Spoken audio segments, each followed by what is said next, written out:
Assalamualaikum warahmatullahi wabarakatuh.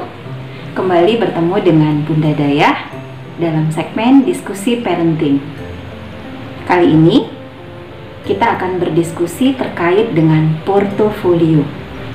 Ayah Bunda, dimensi-dimensi dalam membuat portofolio atau buku orang tua adalah yang pertama, kunci.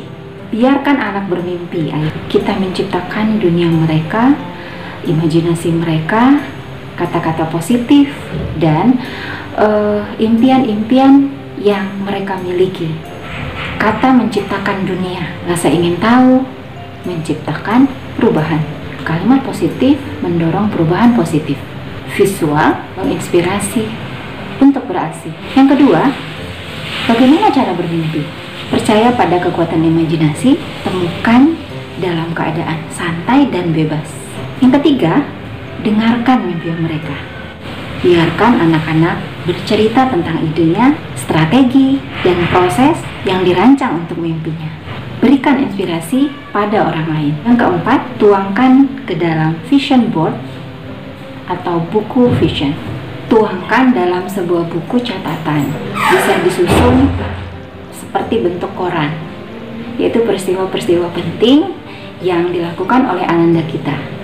Ketika mungkin dia membantu ayah bunda, atau ketika berkreasi dengan permainannya, atau ketika mengobrol dengan adik atau kakaknya, atau ketika misalnya dia berceloteh sendiri, atau ketika mereka bersepeda dan lain sebagainya. Peristiwa-peristiwa yang kita lihat dilakukan oleh ananda kita tulis dalam deskripsi sederhana untuk kemudian kita tempel atau kita letakkan dalam buku catatan itu. Kemudian gali ide dari ananda kita, apa sebenarnya yang mereka alami. Kemudian gali juga apa yang mereka inginkan ke depan dari kegiatan-kegiatan sehari-hari yang mereka lakukan. Buku catatan ini bukan semata buku catatan biasa, tetapi nantinya di dalam buku inilah terdapat sebuah visi yang sangat jauh. Nah, ini penting sekali karena apa? Ini merupakan perjalanan, ya, jurnal panjang atau sebuah petualangan yang sangat panjang. Peristiwa demi peristiwa kita kumpulkan dalam satu buku, kemudian akan menjadi buku impian mereka kelak. Apa yang sudah mereka lakukan, apa yang mereka impikan menjadi sebuah proyek atau sebuah kegiatan yang mempunyai meaning, ya, atau value. Yang kelima, penting sekali mendokumentasikan journey atau perjalanan dari kehidupan ananda kita. Bagaimana caranya? Catat dengan rapi. Mungkin ayah bunda ada yang aktif di media sosial, bisa digunakan untuk mencatat sebuah perjalanan, ya, setiap aktivitas ananda, mungkin dengan foto, video, dan lain sebagainya.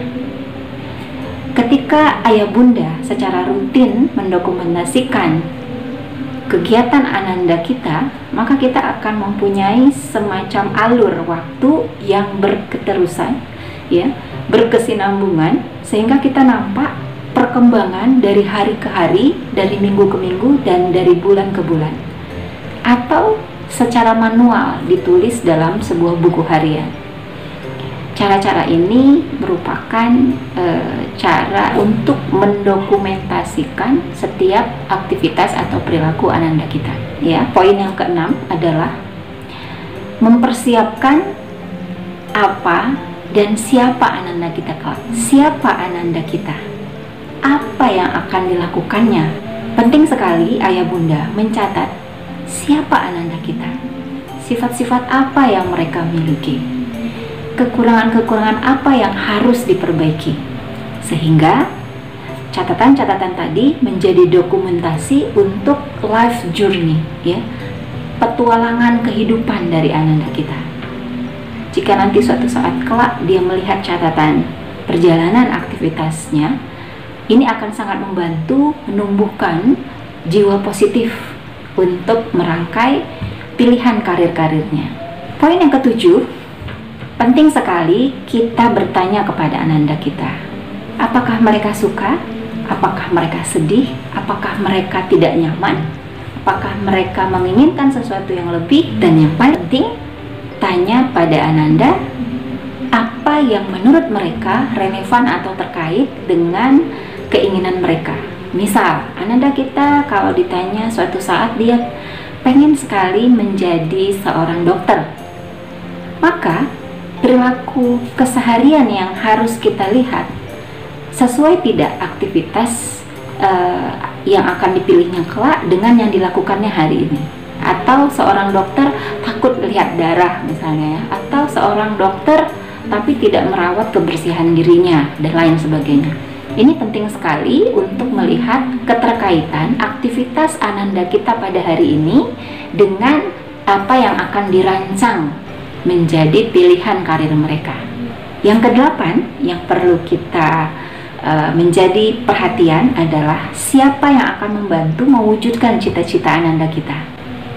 Ayah Bunda, tentu saja. Tetapi Ayah Bunda perlu dibantu oleh orang-orang yang memang sevisi ya, sama misinya dengan apa yang akan dirancang ke depan. Guru yang dimaksud bukan sekadar guru dalam jenjang formal biasa, tetapi benar-benar guru. Kalau kita pakai istilah yang lebih spesifik adalah maestro, ya, mentor. Ya. Siapa mereka?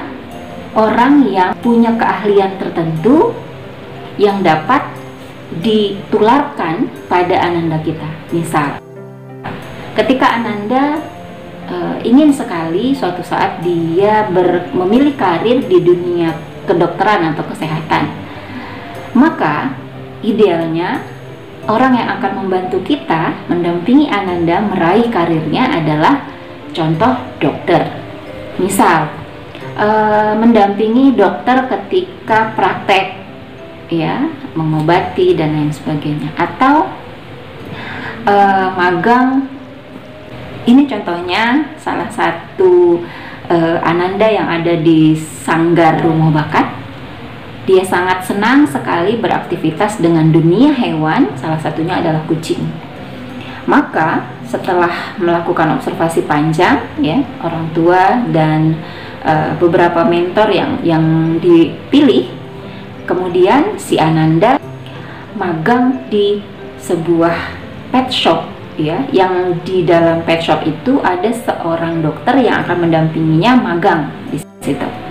Nah, proses magang Ananda di pet shop itu atau kedai binatang, ya, akan menjadi portofolionya. Apakah sebulan, 2 bulan, atau berapa lama yang kita sepakati? Nah, itu masuk dalam portofolio Ananda kita. Dan di dalamnya ada catatan dari maestronya, ya, dari chevronnya yang mendampingi akhlak perilakunya, sudah sesuaikah ya karakter kinerja dengan karakter moralnya. Poin yang ke-9, ini yang tidak kalah pentingnya Ayah Bunda, menentukan visi dan misi keluarga. Ayah Bunda ketika memutuskan menikah, tentu masing-masing punya impian akan dibuat seperti apa rumah tangga Ayah Bunda. Sepasang suami istri yang sudah menikah idealnya mempunyai misi dan visi terhadap keluarganya. Ibarat sebuah kapal, mau dibawa kemana kapal ini? Apakah dari Medan ke Jakarta, ya, atau daerah lain? Visi dan misi keluarga sangat penting karena inilah yang akan mewarnai aktivitas ayah dan bunda dalam mendampingi Ananda. Misal sang ayah hobinya petualang, ya, sering naik gunung, ya, sering kegiatan-kegiatan fisik di alam. Sedangkan ibunya senangnya memasak. Bagaimana ayah yang suka berpetualang dan ibu yang senang memasak merumuskan sebuah visi misi keluarga? Ini menjadi unik. Bagaimana keluarga ini menjalani aktivitasnya? Pasti keren sekali. Bisa jadi anak-anaknya akan terpola dengan senang berjalan, senang traveling, dan ketika traveling senang mencicipi berbagai kuliner. Contoh lain, sebuah keluarga ayahnya seorang penghafal Quran dan ibunya seorang penjahit. Apa yang kira-kira akan menjadi visi dan misi keluarga ini? Ya, maka aktivitasnya sudah kelihatan bahwa akan bernuansa Islami, ya. Bisa jadi anak-anaknya semua akan menjadi penghafal Quran.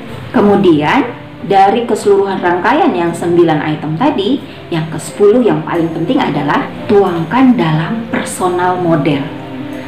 Seluruh aktivitas Ananda akhirnya mau model yang bagaimana yang akan dilakukan oleh Ananda kita. Mau jadi penghafal Quran, mau jadi seorang traveler, atau public speaking. Baiklah, demikian diskusi kali ini. Silakan jika ingin ada yang ditanyakan atau didiskusikan. Sampai bertemu lagi dalam diskusi parenting berikutnya. Assalamualaikum warahmatullahi wabarakatuh.